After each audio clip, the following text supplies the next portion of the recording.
क्या आपको पता है कि नवरात्रि क्यों मनाई जाती है? क्या यह सिर्फ उपवास, गरबा और पूजा तक सीमित है, या इसके पीछे कोई बहुत बड़ा रहस्य छिपा है? नवरात्रि में देवी के 9 रूपों की पूजा क्यों की जाती है? क्या यह सिर्फ एक परंपरा है या हर रूप में एक गुप्त संदेश छुपा है? क्या आपने कभी सोचा है कि देवी दुर्गा ने महिषासुर का वध क्यों किया? क्या यह सिर्फ एक पौराणिक कहानी है या हमारे जीवन से जुड़ा हुआ गहरा सबक? नवरात्रि का दशहरे से असली संबंध क्या है? राम रावण युद्ध और महिषासुर के वध से यह त्योहार कैसे जुड़ा हुआ है? आज हम नवरात्रि में उपवास करते हैं, भजन गाते हैं, गरबा डांडिया खेलते हैं, लेकिन क्या आपको पता है इन सब परंपराओं के पीछे का असली कारण क्या है?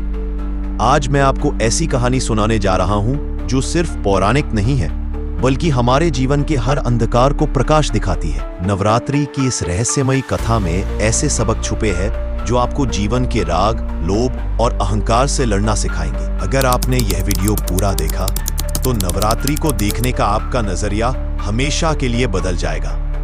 अंत तक जुड़े रहिए, क्योंकि आपको ऐसी जानकारी मिलने वाली है जो बहुत कम लोगों को पता है।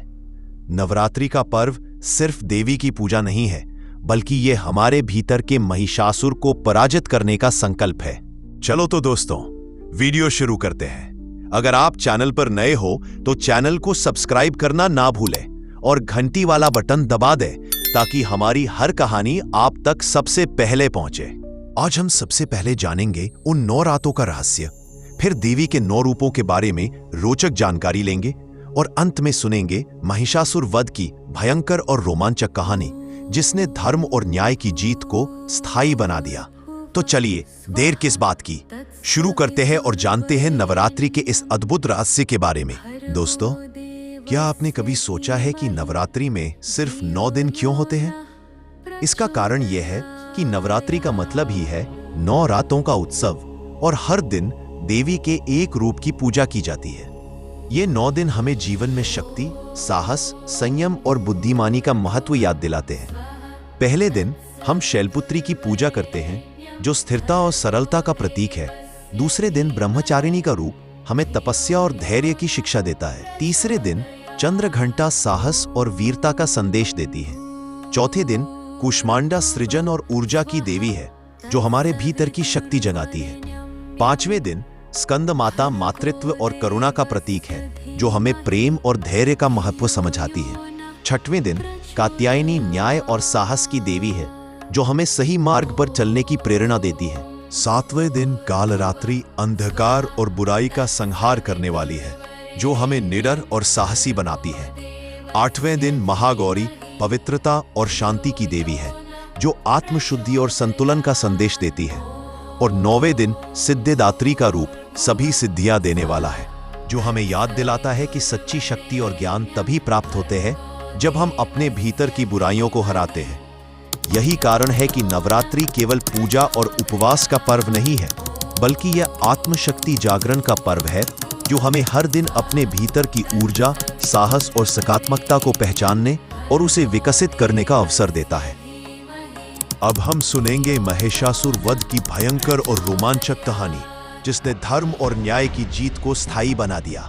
बहुत समय पहले, जब यह ब्रह्मांड नवनवीन था, तब देवता और दानव दोनों शक्ति के लिए संघर्ष कर रहे थे।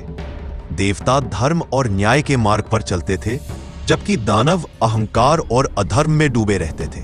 इन्हीं दानवों में एक था महिषासुर। महिषासुर ना तो साधारण असुर था और न ही साधारण योद्धा।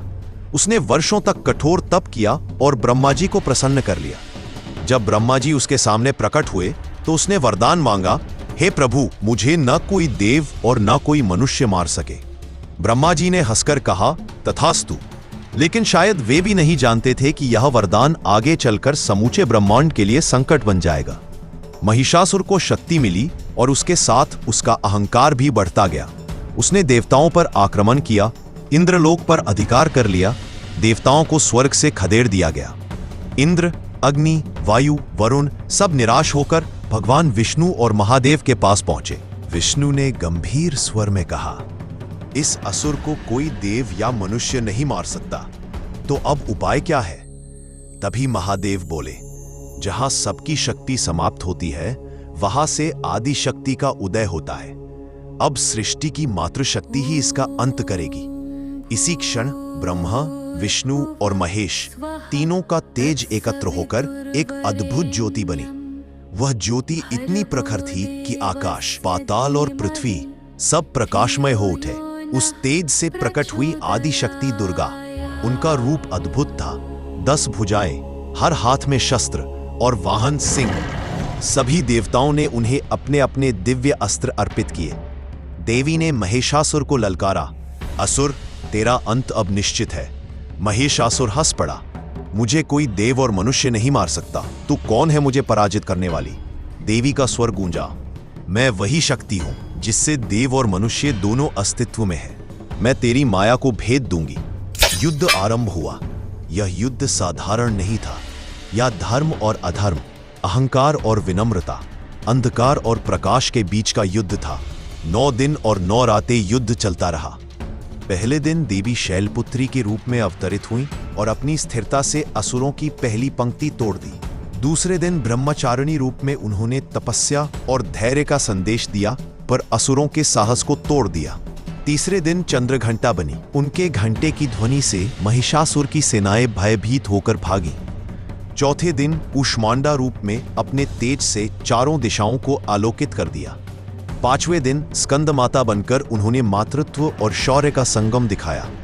6ठे दिन कात्यायनी रूप में युद्धभूमि पर ऐसी वीरता दिखाई कि महिषासुर स्वयं घायल हो उठा। 7वें दिन कालरात्रि बनकर उन्होंने अंधकार में छिपे दानवों का नाश कर दिया। 8वें दिन महागौरी बनी और सभी थके हुए देवताओं को आश्वस्त किया कि विजय अब निकट है। 9वें दिन सिद्धिदात्री रूप में देवताओं को वरदान दिया और उनके हृदय में पुनः आशा का संचार किया। अंततः 10वें दिन देवी ने अपने त्रिशूल से महिषासुर का वध किया। उसकी गर्जना शांत हो गई और समूचे ब्रह्मांड में जय मां दुर्गा का उद्घोष होने लगा। इसी दिन को हम विजयदशमी या दशहरा कहते हैं। लेकिन दोस्तों, यह कथा यहीं समाप्त नहीं होती। इसी समय एक और प्रसंग जुड़ा है भगवान श्री राम का। जब रामचंद्र जी लंका पर विजय पाने के लिए निकले, तब उन्होंने भी नवरात्रि में देवी दुर्गा की उपासना की। उन्होंने 105 नील कमल अर्पित करने का संकल्प लिया, परंतु एक कमल कम रह गया। तब राम ने निश्चय किया कि वे अपना नेत्र अर्पित करेंगे। जैसे ही उन्होंने ऐसा करने का संकल्प लिया, देवी प्रकट हुई और उन्हें विजय का आशीर्वाद दिया। उसी आशीर्वाद से राम ने रावण का वध किया। यही कारण है कि नवरात्रि और दशहरा दोनों पर्व राम और दुर्गा दोनों की विजय गाथा के प्रतीक माने जाते हैं। आज भी जब गुजरात में गरबा खेला जाता है, जब बंगाल में दुर्गा पूजा होती है, जब महाराष्ट्र और उत्तर भारत में घट स्थापना होती है, तो वह केवल परंपरा नहीं है, वह स्मरण है उस युद्ध का, उस विजय का, उस शक्ति का जिसने अंधकार पर प्रकाश की जीत सुनिश्चित की। दोस्तों, नवरात्रि हमें सिखाती है कि हर इंसान के भीतर एक महिषासुर छुपा है। अहंकार, आलस्य, क्रोध, ईर्ष्या और लोभ।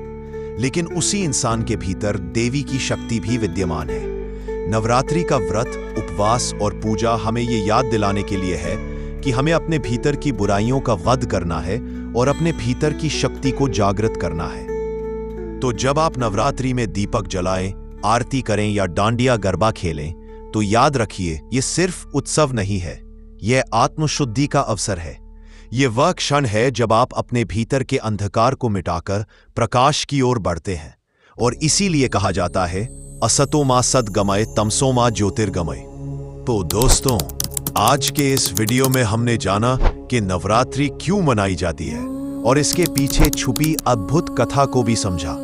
लेकिन याद रखिए, ये तो बस शुरुआत है। आने वाले 9 दिनों तक हम हर दिन देवी के एक एक स्वरूप के बारे में विस्तार से जानेंगे, उनकी कहानियां, उनके संदेश और उनसे जुड़ी गूढ़ बातें। यानी कि अगले 9 वीडियो आप तक रोज पहुंचेंगे और हर वीडियो में देवी के अलग रूप से मिलने वाली प्रेरणा आपके जीवन को नई दिशा देगी। इसलिए चैनल को अभी सब्सक्राइब कीजिए और बेल आइकन दबाइए ताकि कोई भी वीडियो आप मिस न करें।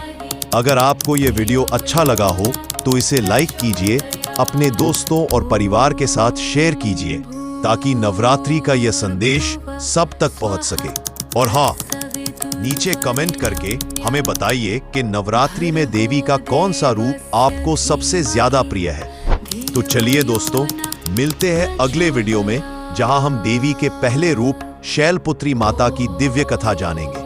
तब तक मां दुर्गा की कृपा आप सब पर बनी रहे। जय माता दी।